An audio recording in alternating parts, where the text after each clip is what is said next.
Bonsoir à tous, bienvenue en direct de Saint-Symphorien où les Stacks jouaient ce soir. Alan, bonsoir. Bonsoir. On est en direct donc du stade, comme vous le voyez derrière nous. Les Stacks a perdu ce vendredi soir 2-1 donc sur la pelouse du FC Metz. Défaite plutôt logique, mon cher Alan.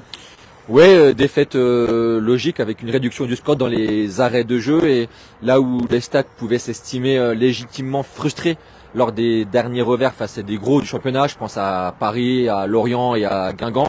Là, franchement, les Stacks étaient vraiment en dessous de Metz, j'ai trouvé.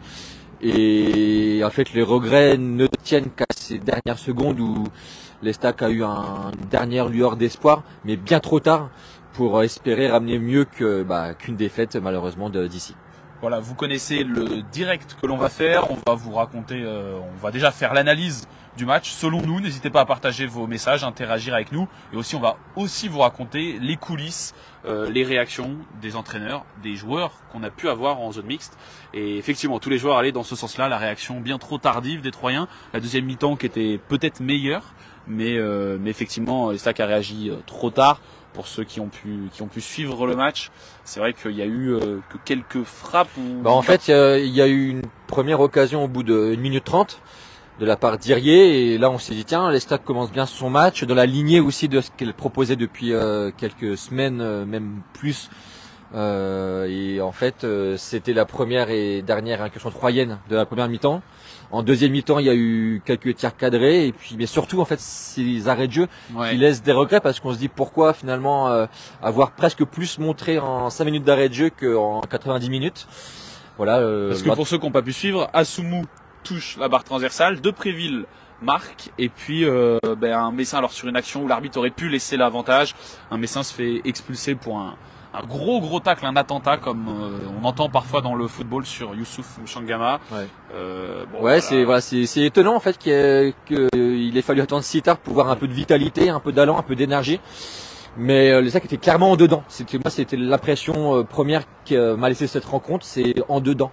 À la fois collectivement avec un bloc j'ai trouvé moins bien structuré que d'habitude, un pressing un petit peu mi-figue mi-raisin. Est-ce qu'on va presser, est-ce qu'on reste plutôt dans notre camp, des individualités on va en reparler. Ouais. Mais clairement en dedans. C'est là-dessus. Hein. Vas-y.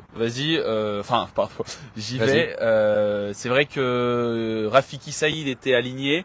Alors que c'est vrai qu'on l'a senti émoussé, peut-être fatigué. On rappelle, il était en sélection. Il est rentré tard. Deux partenaires de sélection, Youssouf Mchangama et Ismaël Boura, étaient eux sur le banc. D'ailleurs, le retour de Xavier Chavalarin. Je pense aussi que c'est effectivement tous les sélectionnés en fait n'étaient pas dans le 11.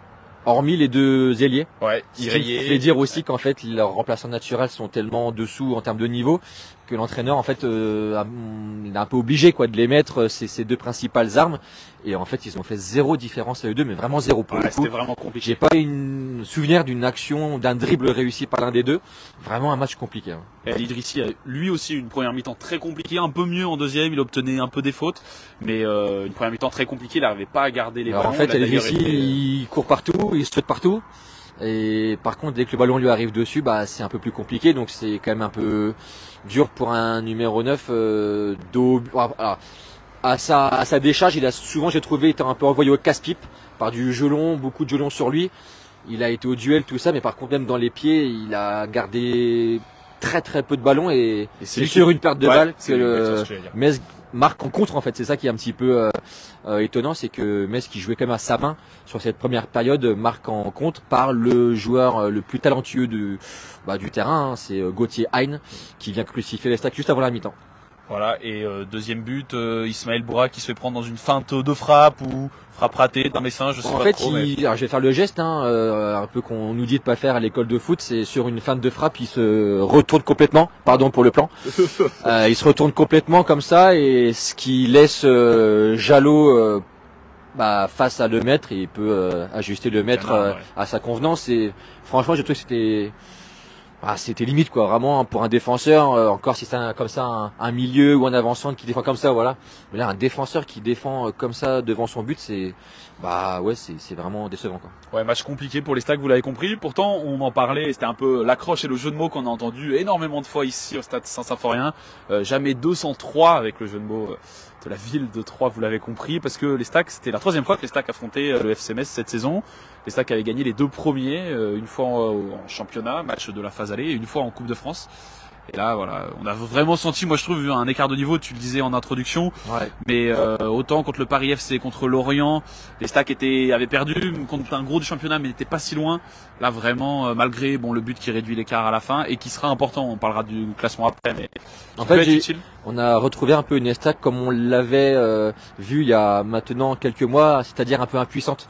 Ouais. Offensivement en fait, et c'est vrai que sans ces deux ailiers, quand ces deux ailiers sont dans un mauvais jour comme aujourd'hui, bah en fait la force de frappe offensive elle est presque nulle, hormis une incursion de Diop ou de Chavalerin qui a aussi fait une frappe, ou une frappe vouée à l'échec de Assoumou qui a quand même touché la barre, mais juste avant il avait fait une frappe de 40 mètres alors qu'il avait un 4 contre 3 à jouer. Enfin, et d'ailleurs il a pris une soufflante sur cette action. Mais voilà, en tout cas, quand Saïd et Herrier sont pas dans un bon jour, bah c'est presque les 3/4 du pouvoir troyen offensif qui sont annihilés, quoi. Alexandre de Flippono s'est arrêté en zone mixte. Un de nos confrères lui demandait est-ce que c'est un non-match de la part de l'Estac. Il disait oui, je suis un peu d'accord avec vous. C'est vrai que c'était compliqué. Alors je sais pas si à son tour il a remployé le terme non-match, mais en tout cas il reconnaissait que ça avait été très compliqué. Et Mohamed Diop également a reconnu que l'Estac avait réagi bien trop tard et que c'était très dur pour obtenir quelque chose. C'était d'ailleurs eux les deux seuls qu'on peut un petit peu, enfin, en tout cas tout dans la notation, on a mis un petit peu plus Diop et Flippono. Ouais. Plus Diop d'ailleurs que Flippono, mais il n'y a pas de note au-dessus de 5 demain dans le journal. Par contre, il y a quelques 2. Voilà, vous retrouverez tout ça dans le journal de demain. Pour la partie vidéo, Mohamed Diop, je l'ai dit, Mounaï Melidrissi, Stéphane Dumont, qui est aussi venu en zone mixte, et donc, j'ai cité le dernier, Alexandre Flippono. Peut-être d'ailleurs pour dire 2 mots aussi de Stéphane Dumont sur ses déclarations, il a aussi admis que son équipe avait été en dedans, sans trop l'expliquer, pas assez tranchant, pas assez de prise d'initiative, trop d'attentisme. Voilà, je pense que ces 3 expressions-là, finalement, résument bien la prestation troyenne, et l'Estac qui va devoir cravacher pour gratter ses derniers points pour le maintien, parce que l'entraîneur troyen a en tout cas dit qu'il fallait encore 2 victoires pour vraiment assurer le maintien. C'est maintenant qu'il va falloir les récupérer. Exactement. Pardon, je t'ai coupé. Non, je disais qu'il y a le Restart là qui arrive. Là, je pense que c'est le match qui doit permettre à l'Estac de faire un énorme pas vers le maintien dans 8 jours. Ouais, c'est ce qu'il a dit. 2 matchs qui restent, sachant que l'Estac va affronter des concurrents pour le maintien également. Ajaccio, en tête j'ai Ajaccio, Clermont. Tu l'as dit, il y a Grenoble. Il y a Grenoble. Il y a Dunkerque en fin de saison aussi. Pas une fin de saison si facile malgré tout, mais voilà. C'est là qu'il faudra prendre des points, parce que je regarde le classement. L'Estac est 5 points devant Martigues, donc barragiste, 16e de Ligue 2, et le Red Star, premier non relégable, 15e, est à seulement 1 point de l'Estac. Donc voilà, donc le maintien, l'Estac n'est pas en danger, mais va falloir sécuriser cette position assez rapidement. On n'a pas eu de message, pas eu d'interaction. Les gens nous ont laissé faire notre analyse, sachant que vous êtes peut-être que regarder en replay. Ce qu'on peut noter encore une fois aussi, c'est cette incapacité à renverser une situation, ou ne serait-ce qu'à ramener un point quand l'Estac est mené. Alors là, c'était à Metz, c'est pas évident. C'est maintenant le nouveau leader de Ligue 2, Metz, en attendant le match de Lorient demain. Mais le constat est là, c'est que l'Estac, quand elle est menée, elle n'arrive pas à renverser une situation, même si elle a quand même essayé sur la fin, mais bien trop tard. Donc c'était quand même un match compliqué, franchement. La mi-temps très très compliqué, un 2-0 qui vient comme si de rien n'était. Franchement, on n'a pas senti une équipe comme on l'avait laissé en fait. Ouais. Comme si cette trêve avait un petit peu coupé une certaine dynamique d'allant, de confiance, de dynamisme, d'énergie. Des joueurs certainement émoussés aussi par la sélection. Yaye, c'était sa première sélection pour Saïd Carrier. Saïd est revenu tard, certainement aussi un petit peu les jambes lourdes. C'est des joueurs clés en plus. Ismaël Boura, Youssouf Mchangama, il y avait et c'est vrai que sur le banc, alors j'ai trouvé ma belle entrée de Préville, de Mchangama, surtout de Préville. Et les deux, on a mis du liant. Ça manquait vraiment de justesse technique pour prolonger les actions. Et les deux ont amené ça. Mchangama et de Préville qui a marqué, qui s'est d'ailleurs excusé auprès de son ancien public messin de Préville. Ouais. Voilà, qui s'est excusé, qui a marqué encore une fois, et je pense que lui là a marqué des gros points, et surtout au vu de la performance de son concurrent El Edrissi. Et ça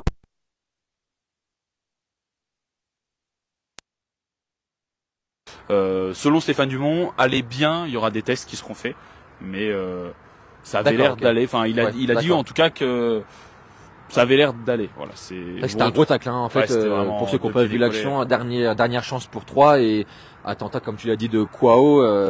L'arbitre aurait dû même laisser l'avantage parce qu'il y avait vraiment un bon coup à jouer pour les Stacks. Il a préféré tout de suite couper pour mettre le carton rouge alors qu'il aurait pu le faire dans un second temps. Mais bon, voilà, c'est pas ça qu'il faut retenir, mais c'est vrai que sur cette fin de match laisse tellement un petit peu d'amertume et de voilà une fin qui nous laisse sur notre fin. Mais tu as eu un autre jeu de mots pendant le match qui était à 2-0, la messe s'était dite, c'est ça. Ouais, ça a été plus facile. Et ça c'est beau. On va vous laisser sur ces blagues-là. On va pas finir mieux, je pense. Ouais, exactement. Voilà, devant le stade, vous voyez des gens passer derrière nous depuis tout à l'heure. Le stade se vide tranquillement.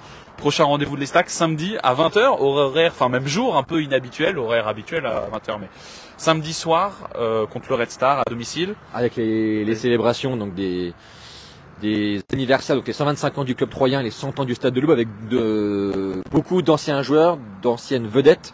J'en profite pour vous dire qu'on va mettre dans l'Est éclair sur notre site, je pense dès lundi, une liste assez complète des joueurs qui sont attendus samedi prochain donc au Stade de l'Aube.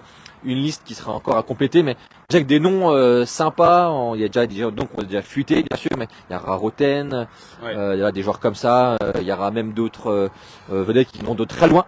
Voilà, j'en dis pas plus, mais voilà, on va mettre lundi un premier jet, en tout cas des joueurs attendus samedi prochain. Et il y aura du beau monde. Parce qu'il y a un match de gala, c'est ça avant, un match de gala et puis des joueurs qui seront en plus à disposition du public pour autographes et échanges. Voilà, donc ça sera, je pense, une belle fête en espérant qu'elle soit prolongée sur le terrain avec ce match contre le Red Star qui sera vraiment important parce qu'il y a que 5 points maintenant d'avance pour 3 sur le 16e qui est Martigues justement et qui revient de loin, qui est Martigues. Donc voilà, il y aura des fêtes avant, mais voilà, ça sera surtout le terrain qui sera vraiment primordial pour les Stacks samedi prochain. Et sachant que le Red Star est juste en dessous, même nombre de points, juste différence de but inférieure. Il faut les enfoncer quoi. On a eu un message de Mika qui nous dit Mika, il est là. Manque quand même un peu de folie et d'instinct sur le secteur offensif. On n'a pas quelqu'un, entre parenthèses, un peu Saïd, qui peut nous changer le match quand on est dans le dur sur un éclair. Si, il y a Saïd quoi. Mais Saïd, il y a Guerrier quand même. C'est pas leur match. Comme c'était pas leur jour et comme on l'a dit, quand ils sont pas dans un bon jour, il n'y a pas grand monde pour prendre le relais. Voilà, on a déjà évoqué ce sujet-là. Je vous laisse retrouver le replay sur notre site dans quelques heures, si vous voulez nous entendre analyser, raconter les coulisses de ce match. Merci à ceux qui nous ont suivis ce soir. Merci à toi, Mika, d'avoir mis un petit message. Et on vous souhaite une bonne soirée en direct donc de Metz. Bonne soirée.